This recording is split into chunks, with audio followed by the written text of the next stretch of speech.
नमस्कार साथीहरू, आज हामी नयाँ टिभीएस ड्युराम्याक्स प्लस फिटिङ गर्दैछौँ। कम्पनीबाट अटोको केही भाग मात्र फिटिङ भएर आउँछ, बाँकी सबै पार्ट्स हामीले सही तरिकाले जडान गर्नुपर्छ।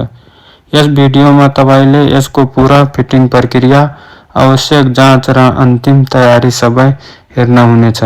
यदि तपाई पनि नयाँ अटो कसरी तयार गरिन्छ भनेर जान्न चाहनुहुन्छ भने भिडियोलाई अन्तिमसम्म हेर्नुहोस् र यस्तै अटो बाइक मर्मत र टेक्निकल भिडियोका लागि बाइक मेकानिक दयारामलाई सब्स्क्राइब गर्नका साथै लाइक र शेयर गर्न नबिर्सनुहोस्। फर्स्टमा मैले यो नट बोल्टको प्याकेट खोले, तपाईले हेर्न सक्नुहुन्छ।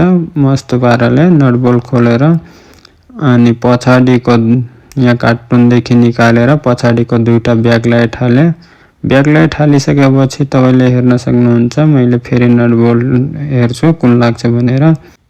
त्यसपछि यो दुईटा पछाडिको बम्फर अड्याउने दुईटा फलामको रहेछ। मैले बम्फरको हालिसके दुईटा, तपाईले हेर्न सक्नुहुन्छ। बम्फर हालेर डन्डी सन्डी हालेर पालसाल पनि हालिसकेछु। तपाईले पुरो फिटिङ भएको छैन, हेर्न सक्नुहुन्छ। अब फिटिङ गर्छु। सो फाइनली गाइज रेडी भइसकेछ अटोहरु पुरै पालसाल हालेर एकदम बिन्दास।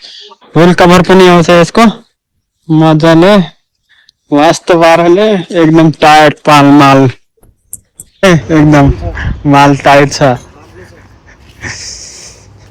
भित्र पनि पीपी फर्म हालिदियो हामीले। पीपी फर्म भन्नाले यो कार्पेट के नीलोमा दामी खाले यो कार्पेट मस्त। पहिला पीपी फर्म हाल्थ्यौं, अहिले कार्पेट हालिदिएछौं दामी बवाल तरिकाले है गाइजहरु।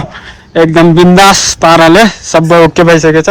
व्हील कभर अलि लगाउँदैछन् अगाडिको मस्त है। आउने भाइ आउनु है, छिटो भन्दा छिटो। अब यो मस्त पाराले एकदम ल ओके बाइ।